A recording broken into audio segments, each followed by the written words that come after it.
AP ICET 2025 counselling అనేది మనకి ఇంకా స్టార్ట్ అవ్వలేదు. జూలై సెకండ్ వీక్లో కానీ థర్డ్ వీక్లో కానీ మనకి అప్లికేషన్ అనేది అంటే రిజిస్ట్రేషన్ చేసుకొని వెబ్ ఆప్షన్స్ అనేవి ఇచ్చుకునే ప్రాసెస్ అనేది స్టార్ట్ అవుతుంది మనకి జూలైలో కౌన్సిలింగ్. సో ఆగస్ట్ ఎండింగ్ కల్లా మీకు ఫస్ట్ కౌన్సిలింగ్ సీట్ అలాట్మెంట్ వస్తుంది అనమాట.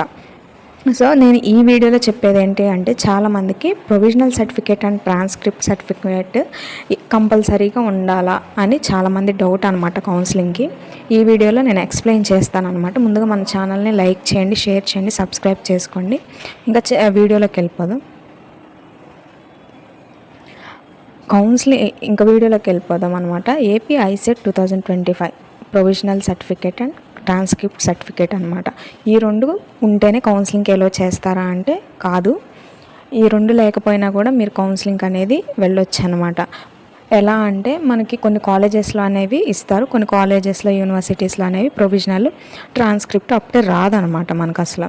నేను ఎలా అప్లై చేసుకున్నానంటే, నాకు 6 సెమ్స్ నార్మల్గా సెమ్ అయిపోయినప్పుడు మనకి మార్క్ షీట్ ఇస్తారుగా, అలాంటివి 6 సెమ్స్ నేను హ్యాండ్ ఓవర్ చేశాను అనమాట. నా దగ్గర ఏ ప్రొవిజనల్ ఏ ట్రాన్స్క్రిప్ట్ సర్టిఫికేట్ నా దగ్గర లేదు.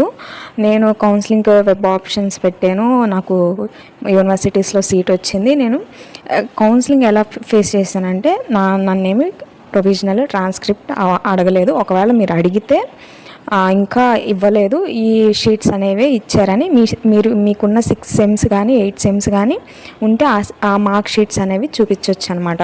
ప్రొవిజనల్ ట్రాన్స్క్రిప్ట్ ఏమీ అడగరు. ఒకవేళ అడిగితే ఇంకా ఇవ్వలేదు, తర్వాత సబ్మిట్ చేస్తామని చెప్పండి. టీసీ మాత్రం కంపల్సరీగా తీసుకోండి. టీసీ ఒరిజినల్ లేకపోతే అసలు మిమ్మల్ని కౌన్సిలింగ్కి ఎలో చేయరు. అలాగా సస్పెండ్లో పెడతారనమాట మీ కౌన్సిలింగ్ అనేది, మీ సీట్ అనేది. సో టీసీ మాత్రం కంపల్సరీగా తీసుకోండి. ప్రొవిజనల్ ట్రాన్స్క్రిప్ట్ అనేది తర్వాత ఒకవేళ అడిగితే తర్వాత సబ్మిట్ చేస్తామని చెప్పండి. ప్రస్తుతం మీ దగ్గర ఉన్న 6 మార్క్ షీట్స్ అనేవి ఇచ్చేయండి అనమాట, సబ్మిట్ చేయండి. ఒరిజినల్ చూసి మీకే రిటర్న్ చేస్తారు, జిరాక్సెస్ అనేవి అటాచ్ చేయాలి. నేను ఇదంతా కౌన్సిలింగ్ ప్రాసెస్లో మీకు మళ్ళీ ఎక్స్ప్లెయిన్ చేస్తాను. అలాగే లాస్ట్ సెమ్లో సప్లిమెంటరీస్ ఉన్న వాళ్ళు కూడా కౌన్సిలింగ్కి ఎలో అవ్వచ్చా లేదా అన్నది చాలామందికి బిగ్ డౌట్ అనమాట. అది నేను నెక్స్ట్ వీడియోలో క్లారిఫై చేస్తాను.